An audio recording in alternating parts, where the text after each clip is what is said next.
On December 12, 1983, a Lake Valley log train was getting ready to leave from Central to Blue Cliff. Leading the train was the SD40-2s, 3459 and 6479.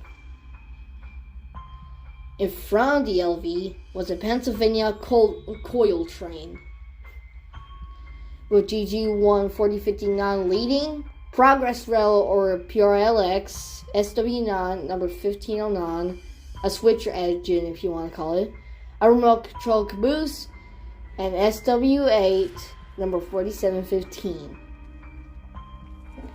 As the LV log train was loaded, they proceeded to Red Mountain.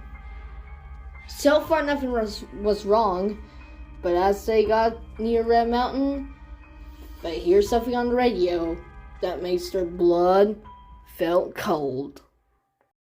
Come in, LV log train! Come in, LV log train! Pennsylvania 4059 dispatcher, Pennsylvania 4059 West, over. LV log train, get off the train! Log train, get off your train! We have a train coming straight your way! Pennsylvania 4059 dispatcher, Pennsylvania 4059 West, over. Looks like we are tracking the train down. Are you the engineer of 4059 that was about to hop on board of 4059, over? Yes, we are! What's the speed limit, over?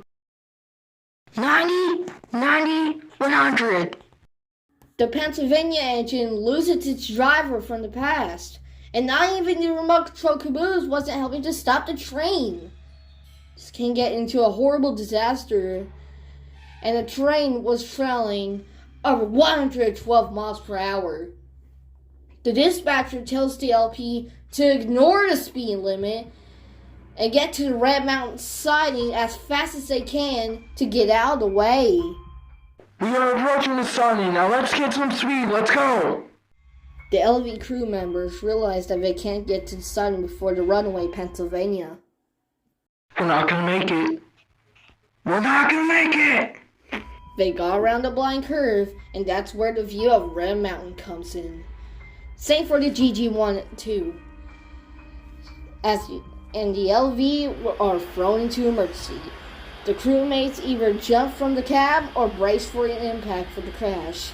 But as they got close to the siding, the signal went from green to red, indicating that 4059 has entered the block. And then, at 5:51 a.m., disaster strikes.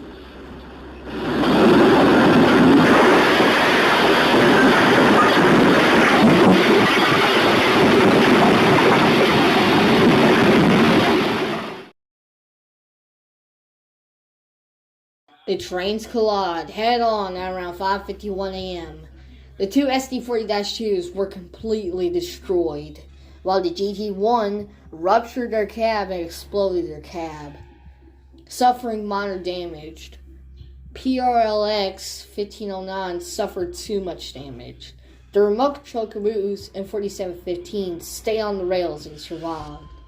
So, how does this happen? Well, an investigation from TSV was soon launched. During train checks, they found that the engineer of 4059 forgot to apply the brakes and the throttle popped open to full power and left the engineer.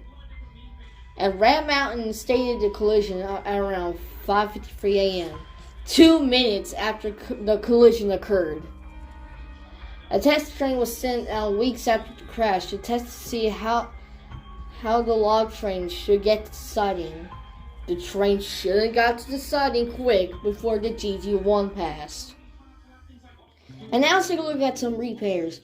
All engines were repaired except one.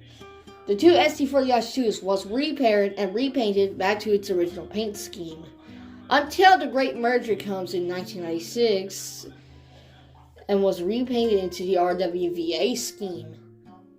The GT1 was sold to Black Valley Railroad and was rebuilt into a -8 and was renumbered into 8769. 4715 was sold to the White Mountain Railway Museum and sat there on display. The remote control caboose was sold to Burlington Northern and removed all remote control features. But the last and only one that wasn't repaired was PRLX number 1509, and therefore it was scrapped. The 1983 Red Mountain Runnaway should have got even worse and darker. Well, it's gonna get really darker till this day. 42 years later, we are marking this as the world's deadliest train collision ever.